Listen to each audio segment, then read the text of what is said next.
My name is Isaac Hannum, and this will be the first in my multi-part series going over my design process when creating a level design project for NXT 2026, the Ubisoft competition that's held every year for post-secondary students to get a chance at winning a position at Ubisoft.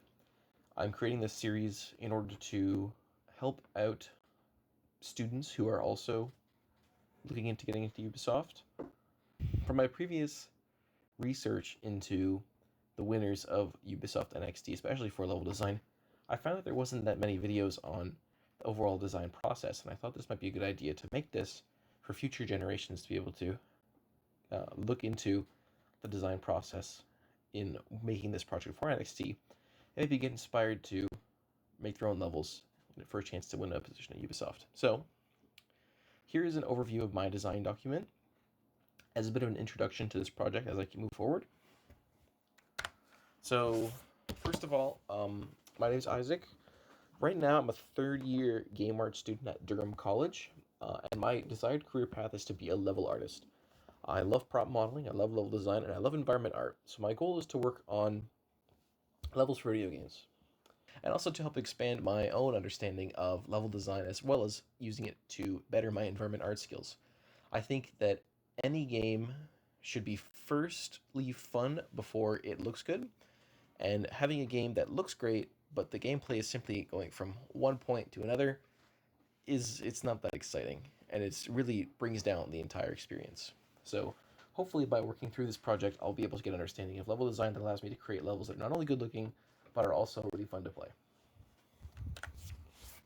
So here are some of the characters that will be present in the level. The player will take the role of a super secret stealth operative. Name pending, let's go with Fam Stitcher for now. It's the name that I just came off the top of my head, and it has no relation to any other previous Ubisoft character. He's a stealth operative tasked with getting more information from the corrupt government official. He will use his stealth skills to avoid detection from the mercenaries aboard the yacht. Excuse me. The corrupt government official, let's say he's a senator. Let's call him Senator Strongarm for now. How about that? A government official who has recently acquired a large sum of money by using his political position to provoke tension between the fictional country of Ostroisia. He's been kidnapped by mercenaries aboard this new yacht along with his wife. Let's call the wife instead of the mistress for now, because part of the level later will rely on the player thinking about saving the senator or not, and maybe playing with the character's morals by having the wife be his mistress instead will be really a really fun idea. So, for the senator's mistress, we'll call her Mrs. Strongarm. She's unfortunately gotten herself kidnapped alongside her husband. The player can optionally try and save her alongside the senator. The main enemy present in this level will be some mercenaries taking the role of freedom fighters who have kidnapped the senator and taken him hostages on his own yacht. Here are a couple reference images for what I would imagine the characters to be like. Here we have Sundowner from Metal Gear Rising: Revengeance, who uses his political position in order to profit off of a war in Africa, I believe. It's been a while since I played this game, but he's a really fun character. He's just kind of blatantly evil. Here is Snake from Metal Gear Solid 5, the sneaky stealth operative who will be taking the role of the main character.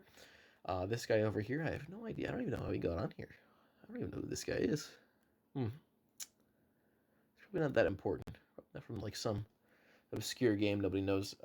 Here is probably who I imagine the mistress to be, like some ditzy blonde. No offense to blondes, but I think that'd just be a fun character to use.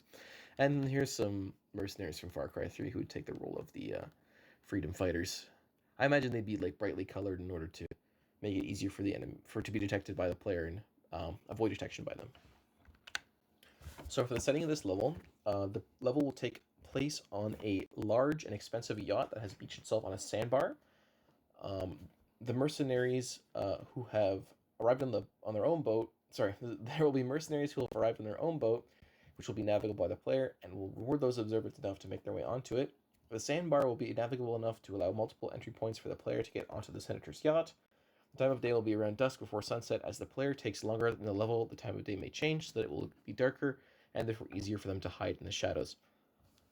This is just a way to make the setting play with gameplay ideas. I think it's really cool that if the players may be struggling with a level, they're maybe taking some time on the level, that the time of day will change and it'll get a little bit easier for them because they can sneak around better now that there's less daylight. So here are some references for the setting from a couple of games. Here, this is Hijack, the map on, I believe, Black Ops 1 or 2, some sort of Call of Duty game. Here's just a couple sandbars and at dusk for references on lighting and what I'd imagine the sandbar itself to look like.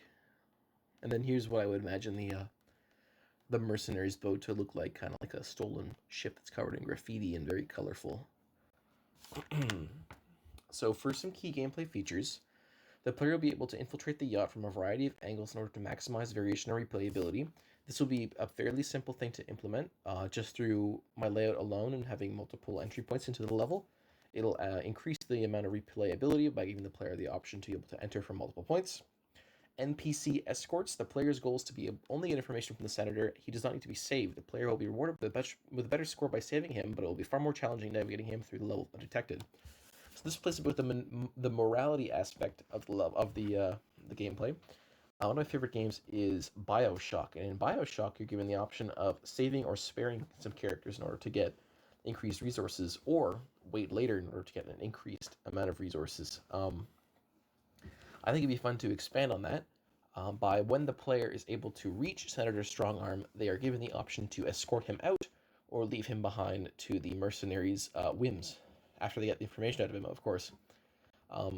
If you escort him out, it adds much greater challenge, but will reward the player much more greatly at the expense of making it much harder for them to beat the level.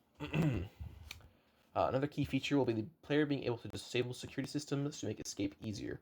This will be very important later, but some examples would include cameras turning off, creating alternate paths to avoid enemies, and creating distractions to change enemy patrol paths. Cabin skip, which is kind of the main idea that I had for this level and kind of the central thing I'd like to focus on, which will be expanded on the next slide.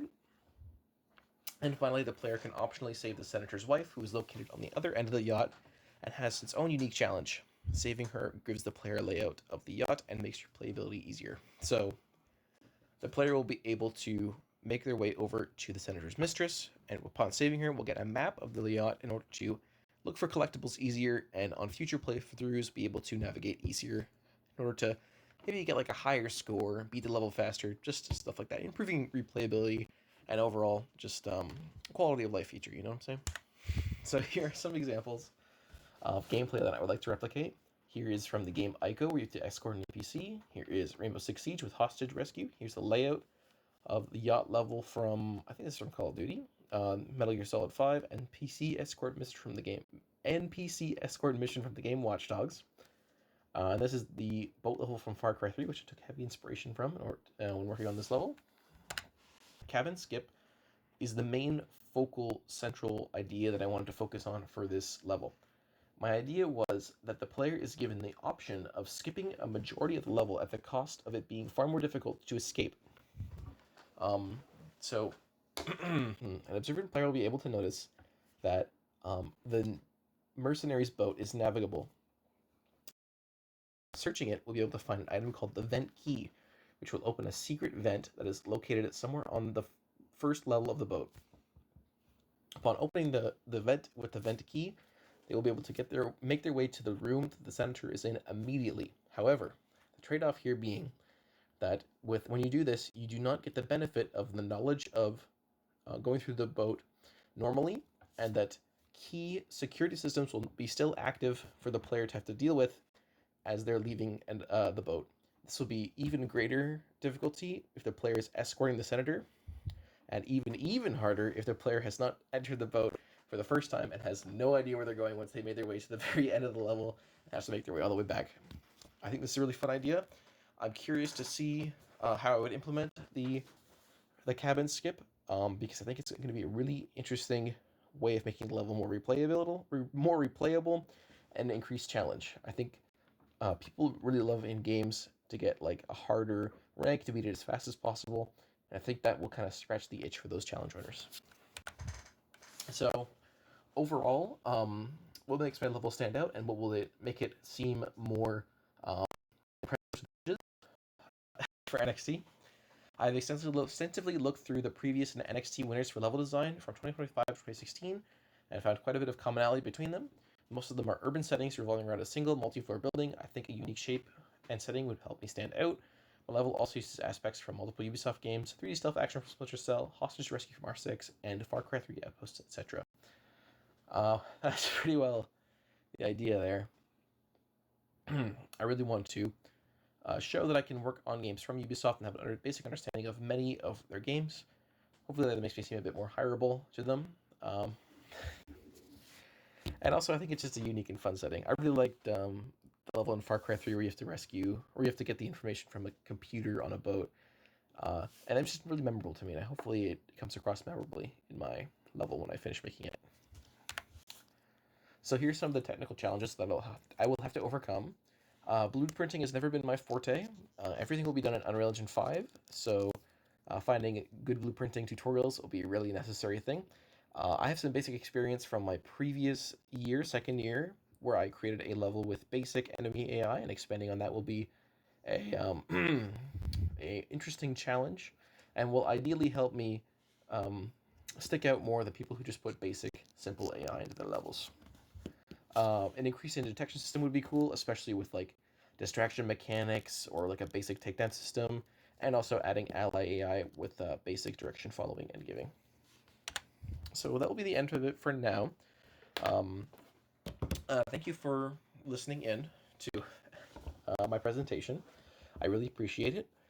This was just episode 1 of my series. I think every 1 or 2 weeks I'll post another video going over my progress I've made and the next steps. For this week, my next steps is going to be creating a level layout and working on a write-up, as well as finding some more tutorials for blueprinting. I have a basic understanding and block out of a few systems, but looking for more advanced blueprinting tips on YouTube, especially with tutorials. There's a billion tutorials out there for blueprinting.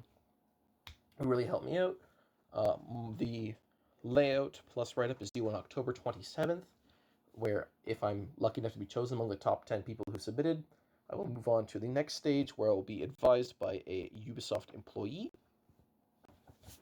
and go on to make the actual level blockout, and ideally a finished functional level by January, I think 19th is when it's due. So, thank you for watching. If you'd like, feel free to leave a comment. I can answer any questions that you might pose. If anyone comes to watch this video. Anyway, I think that's about it. Thanks again.